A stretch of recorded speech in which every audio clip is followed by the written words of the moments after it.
जय गुरुजी, शुक्राना गुरुजी, गुरुजी महाराज का लख लख शुक्राना और सारी संगत जी का भी शुक्राना।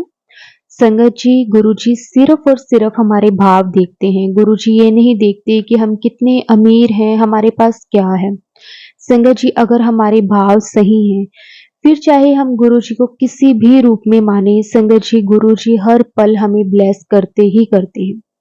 संगत जी, जब हम एक बार भी गुरु जी का स्वरूप देख लेते हैं, तो संगत जी उसी वक्त गुरु जी हमें अपने साथ जोड़ लेती हैं, लेकिन हमें ये चीजें नहीं पता चलती।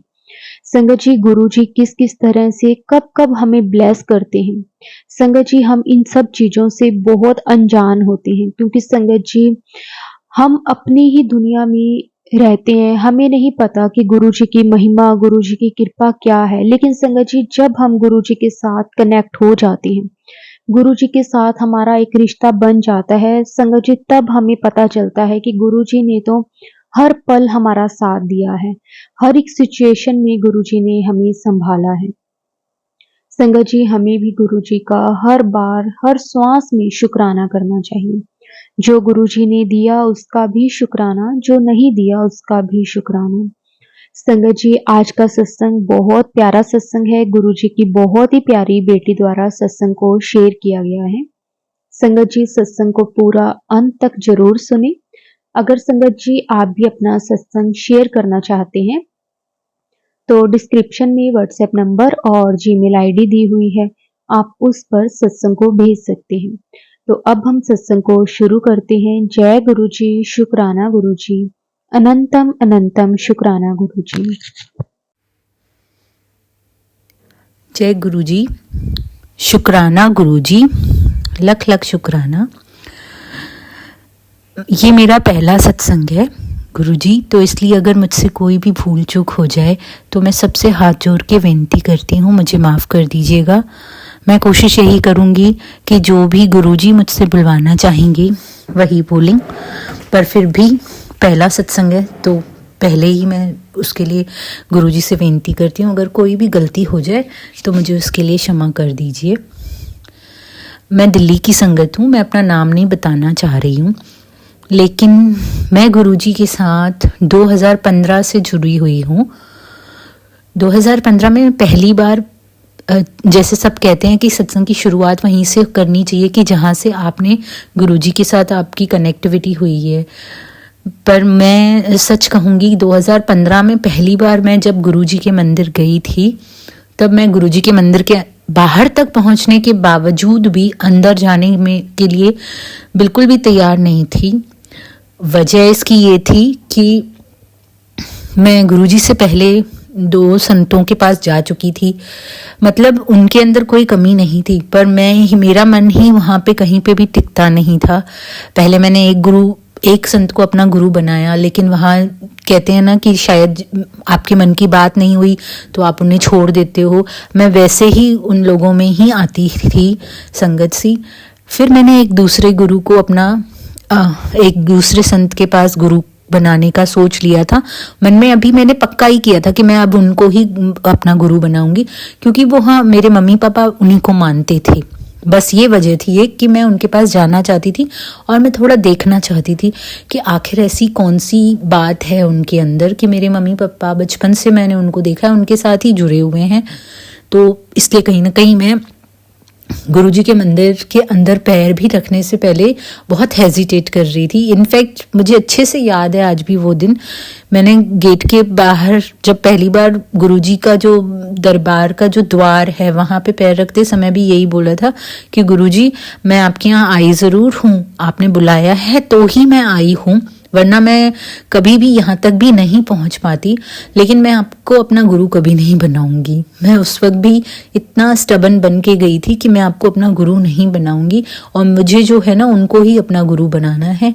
इस तरह से मैं एक ज़िद्दी बच्चे की तरह गई थी उनके पास। फिर मैं पर जब गई गुरुजी के वहाँ तो मुझे बहुत अच्छा लगा, मेरे मन को बहुत बहुत शांति हुई। और ये भी एक छोटा सा सत्संग ही है कि मैं पहली बार गई क्यों थी। मेरे ना दोनों बच्चों के अंदर कुछ प्रॉब्लम बताई गई थी, तो एक्चुअली मेरे हस्बैंड मेरे साथ चले थे, तो उन्होंने जैसे ही ये बात देखी कि मेरे बच्चों के अंदर ये प्रॉब्लम आ रही है, तो और हमें ये पता चल चुका था तब तक कि गुरुजी हैं छतरपुर में, एक उनके बड़े मंदिर हैं, वहाँ जाने से, जल प्रसाद पीने से बड़ी बड़ी बीमारियाँ ठीक हो जाती हैं। तो मेरे हस्बैंड को जैसे ही डॉक्टर ने कहा कि आपके बच्चों के अंदर ये डेफिशिएंसी है, वो डेफिशिएंसी है, इस तरह की प्रॉब्लम्स आ सकती हैं, मेरे हस्बैंड का उसी टाइम उन्होंने गाड़ी घुमाई गुरुजी के मंदिर की तरफ और वो मुझे वहाँ ले गए। इनफैक्ट गुरुजी का उस वक्त मंदिर खुलता था शाम को 5 बजे, हम 4:30 बजे मंदिर के बाहर खड़े हैं। आधे घंटे तक हम गुरुजी के मंदिर के बाहर खड़े रहे, वेट कर रहे थे। हमने सेवादारों से पूछा, सेवादारों ने यही कहा 5 बजे मंदिर खुलेगा। सॉरी। तो 5 बजे हमने एंट्री करी मंदिर में, लेकिन वो आधे घंटे तक भी मैं गुरुजी को बार बार यही विनती कर रही थी कि देखिए मैं आई हूँ और आपके अंदर शक्ति है, मैं आपको मानती हूँ, सच्चे दिल से श्रद्धा से आपके यहाँ मत्था टेकूंगी, लेकिन मेरे जो गुरु हैं मैं उनको ही बनाऊंगी। इस तरह से मैंने पहली बार गुरुजी मंदिर के अंदर गई। लेकिन ये सच है, मैं आज भी ये बात पूरे मन से कह सकती हूँ कि जब मैं वहाँ गई तो जो खुशी, जो आनंद, जो शांति मुझे महसूस हुई, मुझे आज से पहले कभी कहीं महसूस नहीं हुई।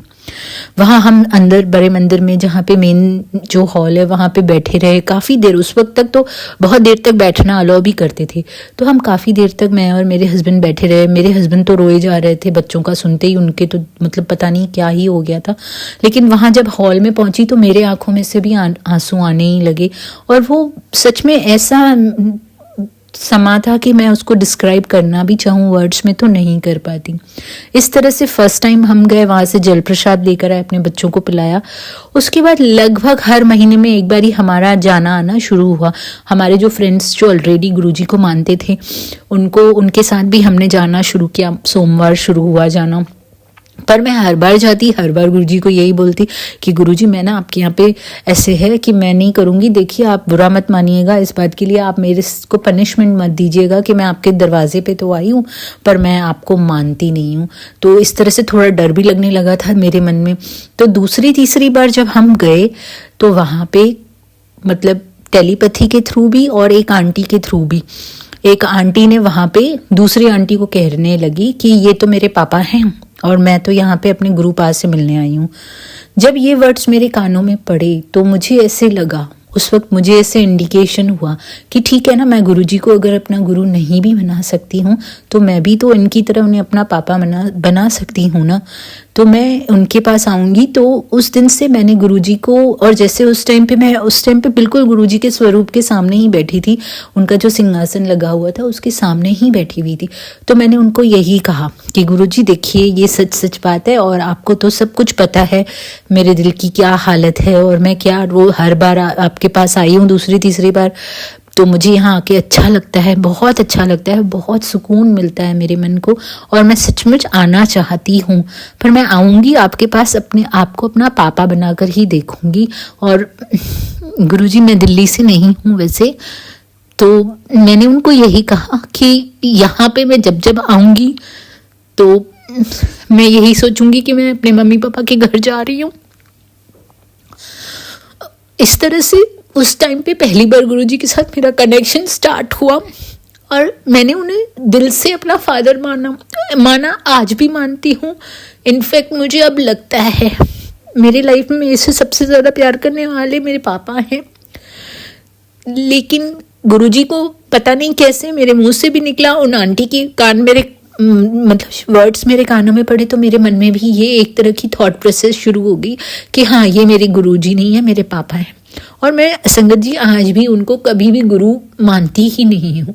मैं आज भी गुरुजी के स्वरूप के सामने भी बैठती हूँ, मेरे घर में गुरुजी का स्वरूप है, मैं उनके सामने बैठूंगी, बातें करूंगी तो मैं यही सोच के करती हूँ कि ये मेरे पापा हैं, ये कोई गुरु नहीं है मेरी। मतलब मुझे उनके साथ कोई फॉर्मेलिटी करने की ज़रूरत नहीं है, मुझे उनके साथ कुछ भी झूठ बोलने की ज़रूरत नहीं है, जो भी मेरे मन में है वो मैं सच सच बोल सकती हूँ। इस तरह से गुरुजी के साथ मेरी जो है जर्नी की आप कह सकते हैं एक तरह से बिगनिंग हुई। उसके बाद कुछ लगभग 6 महीने बाद मैंने जहाँ दूसरे गुरु जिनके पास मैंने नामदान के लिए जाना था और उनका नाम लेना था, मैं उनके वहाँ गई। पर मैं जब उनके वहाँ गई तो मैंने यही सोच रखा था कि मेरे को ना गुरुजी अगर वहाँ तक ले जाएंगे, गुरुजी ने मुझे नामदान दिलवा दिया तो बहुत अच्छी बात है, नहीं तो मैं अगली बार से यहाँ पे नहीं आऊँगी। ये सोचकर मैं वहाँ नामदान के लिए गई, जबकि मैं उनके वहाँ भी कभी भी नहीं गई हूँ। मेरे मम्मी पापा बचपन से जुड़े हुए हैं, उनके आश्रम में जाते रहते हैं। ये देख लीजिए संगत जी, मैं कभी उनके वहाँ नहीं गई और उनके वहाँ बहुत स्ट्रिक्ट रूल्स और रेगुलेशंस हैं कि आपने ना नॉनवेज नहीं खाना, ड्रिंक नहीं करनी, ऐसे नहीं करना, वैसे नहीं करना, तो ही आपको नामदान दिया जाएगा और आपको सत्संग में आना है, अगर आप नहीं आते हो, बहुत सारे रिस्ट्रिक्शंस थे। तो मुझे यही लगा था कि मुझे तो नामदान मिलने ही नहीं है, पर फिर भी अगर गुरुजी ने ठीक समझा है, मेरे अंदर क्यूरियोसिटी बहुत थी, मैं जानना चाहती थी कि वो कैसा होता है, क्या बताते हैं, ऐसा क्या सिखाते हैं कि सारी दुनिया उनके पीछे है या क्या। इस तरह से माइंड में मेरे बहुत बहुत ये बातें चल रही थी संगत जी। तो जिस तक मैं नामदान के लिए गई वहां पे भी मैंने गुरुजी को यही विनती करी कि गुरुजी अगर आप दिलवा दोगे तो बहुत अच्छी बात है, नहीं भी दिलवाओगे तो कोई बात नहीं। आप मानेंगे नहीं संगत जी, मुझे आधे घंटे के अंदर अंदर उन्होंने हाँ कर दी कि आपने आना है, कल आके आप नामदान ले जाइएगा। मैं हैरान थी, मैंने जिस को ये बात बताई अपने मम्मी को पापा को कि मुझे तो ऐसे हुआ, मेरे साथ तो ऐसे हुआ, सब सुन के हैरान हो रहे हैं कि इतनी जल्दी तेरे को नामदान मिल भी गया, हाँ भी हो गई तेरी, और कल बुला भी लिया, ऐसे तो होता ही नहीं है, वो तो बड़े सारे सवाल पूछते हैं, बहुत सारी बातें अटकाते हैं और आपको मिल गया नामदान। मैंने बोला हाँ मुझे तो ऐसे हुआ। और मैंने वहां पे भी गुरुजी को याद किया था, मैंने कहा आपको ठीक लग रहा है, आपको लगे कि आपके बच्चे को इस तरफ जाना चाहिए तो आप भिजवाइएगा, क्योंकि मैं तो उन्हें पापा मानने लगी थी। मेरे मन में ये तो था ही नहीं कि मुझे गुरु बनाना है। मतलब मैं, आप ये देख लीजिए गुरुजी, मेरी जो सोच है वो इतनी छोटे बच्चों वाली सोच थी, या अभी भी मैं कहूँगी कि छोटे बच्चों वाली ही सोच है। हम बहुत नादान होते हैं, हमसे बहुत सारी ऐसी गलतियां भी आप कह सकते हो जाती हैं, या हमें पता ही नहीं है। जो गुरुजी जैसे हमें अपने पास रखना चाहें, गुरुजी ये नहीं कहते कि आपको ऐसा करना पड़ेगा तो ही मैं आपके पास आऊँगा या तो ही मैं आपकी बातें मानूंगा, ऐसा कुछ भी नहीं है गुरुजी के साथ। तो मुझे वो नामदान मिल गया। जब मुझे वो नामदान मिला उसके अगले दिन मैं बहुत रोई संगत जी, मुझे समझ ही नहीं आ रहा था मैं क्यों रो रही हूँ, क्योंकि मुझे खुशी हो रही थी कि मुझे वो नामदान मिल गया। लेकिन अगले दिन मुझे समझ में आया कि कितना डिफिकल्ट है ये जो उन्होंने मुझे नामदान बताया है, ये प्रोसेस मैं कर पाऊंगी कि नहीं कर पाऊंगी। मुझे बहुत डिफिकल्ट लगा कि आपको दिन में 2-2.5 घंटे मेडिटेशन पे बैठना है, ये नहीं करना वो नहीं करना। मैं रोए जाऊं, मुझे समझ ही नहीं आया कि मेरे साथ हो क्या रहा है, क्योंकि मैं तो खुद खुशी खुशी जाना चाह रही थी ना उस तरफ। और गुरुजी ने तो बड़े प्यार से मुझे भेजा कि हाँ बेटा आप जाओ और आपको नामदान भी मिल गया, अब आप वो प्रोसेस करो। फिर संगत जी मेरी जो हालत हुई मेरे को समझ में आ गया ये बहुत डिफिकल्ट पाथ है, मैं शायद ही इस पाथ पे चल पाऊँ, बड़ा डिफिकल्ट है, नहीं हो पाएगा मेरे से। फिर मैंने उसके बाद गुरुजी के पास आश्रम में आई। गुरुजी को मैंने सारी, जैसे उनको तो सब कुछ पहले ही पता था, सब करने कराने वाले भी वही थे, मुझे इस पोजीशन तक लाने वाले, वो नामदान भी इतना आसानी से दिलवाने वाले भी वही थे। उस दिन मुझे ऐसे लगा जैसे गुरुजी मेरे पे हंस रहे हो कि बेटा आपने अपने पापा से जो मांगा था आपके पापा ने दे दिया, अब आप क्यों रो रहे हो। तो उस वक्त शायद मुझे पहली बार गुरुजी का कहना समझ में आया था कि हमें गुरुजी से कुछ मांगना नहीं चाहिए, सिर्फ मानना चाहिए। क्योंकि मैंने जो चीज मांगी थी वो तो बहुत बड़ी थी मेरी नजरों में। कोई लोग कहेंगे धन दौलत मांग लिया या गाड़ी बंगला मांग ली, वो बड़ी चीज है, पर मेरे लिए तो ये चीज बहुत बड़ी थी। और उन्होंने मुझे इतनी आसानी से और इतने थोड़े समय में दे भी दी। पर मिल जाने के बाद समझ में आया कि वो चीज शायद बहुत मेरे लिए अच्छी थी या नहीं थी। मैंने जबरदस्ती गुरुजी से मांग के वो चीज दी, उन्होंने तो मुझे दे दी, लेकिन मैं उस पे कितना चल पाऊंगी मुझे ही डिफिकल्ट। उसके बाद से संगत जी मैंने ये तय कर दिया कि मैं गुरुजी से कोशिश करूंगी कि कभी भी कुछ ना मांगे। पर वही बात है, हम बच्चे हैं, फिर अपनी बातें भूल जाते हैं, फिर हम गुरुजी से कुछ न कुछ मांगने लगते हैं। लेकिन हाँ, मैं कोशिश बहुत करती हूँ कि गुरुजी से पूरी कोशिश करती हूँ कि मैं कुछ मांगू ना, और उनके सामने सिर्फ विनती करती हूँ, अरदास करती हूँ कि गुरुजी ऐसे परेशानी है या आप ये प्रॉब्लम सॉल्व कर दो। लेकिन साथ साथ ये भी बोल देती हूँ गुरुजी मुझे समझ नहीं है, क्योंकि मेरा पहला एक्सपीरियंस ही इतना खतरनाक था। तो मुझे लगा कि मैंने कभी भी गुरुजी से जिद करके तो कोई चीज़ नहीं लेनी। फिर मैं उन पर से ये कह देती हूँ ये मेरी विनती है, प्रयास है, पर आप वही करिएगा जो आपको अच्छा लगे गुरु का। लेकिन उसके बाद भी मेरे साथ बहुत सारे सत्संग हुए हैं। आज ये मेरा पहला सत्संग है और ये कई दिनों से मेरे पास मैसेजेस आ रहे थे, बहुत सारे डिफरेंट मैसेजेस, पर मुझे समझ ही नहीं आ रहा था कि गुरुजी के मैसेज का मतलब क्या है। ये एक छोटा सा सत्संग ज़रूर मैं करना चाहूँगी गुरुजी का। पिछले कम से कम 10-15 दिनों से मेरे पास अलग अलग तरीके से गुरुजी के मैसेजेस आ रहे हैं कि तू मेरी बात सुनती नहीं है, मैंने तुझे ये 3 काम बोले थे करने के लिए, तूने नहीं किए। मतलब डिफरेंट वैरायटी में बहुत सारे। आप मानेंगे नहीं संगत जी, मैंने अपने हस्बैंड को सत्संग सुनाया और मैंने बोला अब बताओ इस सत्संग में कहाँ गुरुजी क्या मैसेज दे रहे हैं, मुझे तो समझ नहीं आ रहा। फिर मैंने अपने बच्चों को सुनवाया कि आप मेरे बच्चे बताओ कि इसमें गुरुजी क्या मैसेज दे रहे हैं, मुझे तो समझ ही नहीं आ रहा है। मतलब काफ़ी दिनों से 5-7 सत्संग तो मैंने अपने पूरे फैमिली वालों को सुना दिए कि गुरुजी कुछ इंडिकेटर दे रहे हैं, इंडिकेशन दे रहे हैं, पर मुझे ही समझ नहीं आ रहा क्या इंडिकेशन दे रहे हैं, आप मुझे बताओ। मुझे नहीं समझ में आया। अभी 2 दिन पहले किसी सत्संग में गुरुजी ने बहुत क्लियर किसी संगत के मुख से ये बुलवाया कि शुक्राना का सत्संग शेयर कर। तो मुझे समझ में आया कि इतने दिनों से गुरुजी कह रहे हैं कि मैं शुक्राने का सत्संग शुरू करूं, और मैं खुद हैरान थी। मैं 2015 से गुरुजी से साथ जुड़ी हुई हूँ, अब 2024 शुरू हो चुका है और इतने टाइम में मैंने कभी भी गुरुजी का कोई शुक्राना का सत्संग ही नहीं किया, जबकि मैं दिल से उन्हें पापा मानने लगी हूँ। पूरा उनके ऊपर ट्रस्ट है, पूरा विश्वास है। और सच बात यह है कि मुझे गुरुजी के साथ लगाव होने की वजह भी यही है कि यहाँ मुझे लगता है कि मुझे कोई भी झूठ बोलने की ज़रूरत नहीं, कोई दिखावा करने की ज़रूरत नहीं। जो भी बात है मेरे और गुरुजी के बीच में है, बस मुझे उनके पास जाके बैठना है, उनके साथ बातें करनी है, अपने दिल की सारी बातें बतानी है, विनती करनी है। बाकी तो सब वो खुद अपने आप संभाल लेते हैं। मुझे ऐसे लगता है हर छोटी चीज़ वो संभाल लेते हैं, क्योंकि मुझे तो इतनी अक्ल ही नहीं है, मतलब मैं इतनी स्मार्ट नहीं हूँ कि मैं कुछ भी चीज़ में मुझे लगता है दुनिया के हिसाब से भी चल सकूँ। तो सब काम वही करते हैं मेरे, पर फिर भी मतलब मैं इतनी या तो बुद्धू हूँ कि मुझे अभी तक ये महसूस ही नहीं हुआ कि मैं कभी क्योंकि मैं गुरुजी के सत्संग अटेंड बाहर कम करती हूँ, घर पे ही यूट्यूब पे सत्संग सुन लेती हूँ, गुरुजी के भजन चलाती हूँ। काफ़ी टाइम से यही सब हो रहा है, मैं भी इस वजह से मेरा कभी ध्यान नहीं गया, लेकिन फिर भी मैंने करे हैं अटेंड सत्संग, ऐसी बात नहीं है। पर मेरे दिमाग में आज तक ये बात नहीं आई, तो इसीलिए शायद मेरे को अब लगा कि गुरुजी का ये जो मैसेज है वो मेरे लिए ही है कि पहले शुक्राने का सत्संग शुरू करो। इसके बाद बहुत सारे छोटे सत्संग हैं गुरुजी से रिलेटेड, मैं ज़रूर शेयर करूँगी, पर आज के लिए इतना ही काफ़ी है। ओम नमः शिवाय, शिवजी सदा सहाय। ओम नमः शिवाय, गुरुजी सदा सहाय। ओम नमः शिवाय, शिवजी सदा सहाय। ओम नमः शिवाय, गुरुजी सदा सहाय। संगत जी, गुरुजी पर भरोसा रखिए, फिर देखिए संगत जी किस तरह से हमारी पूरी लाइफ बदल जाती है। संगत जी, जब हमें अपनी सतगुरु पर सच्चे मन से विश्वास हो जाता है, तो संगत जी गुरुजी भी हमारी जन्मों जन्मों के लिए जिम्मेवारी ले लेते हैं। फिर उन्हें पता है कि उनके बच्चों का सहारा मैं ही हूँ, मैंने ही उन्हें संभालना है। संगत जी, गुरुजी हमारे बहुत ही प्यारे हैं, बहुत ही दयालु हैं।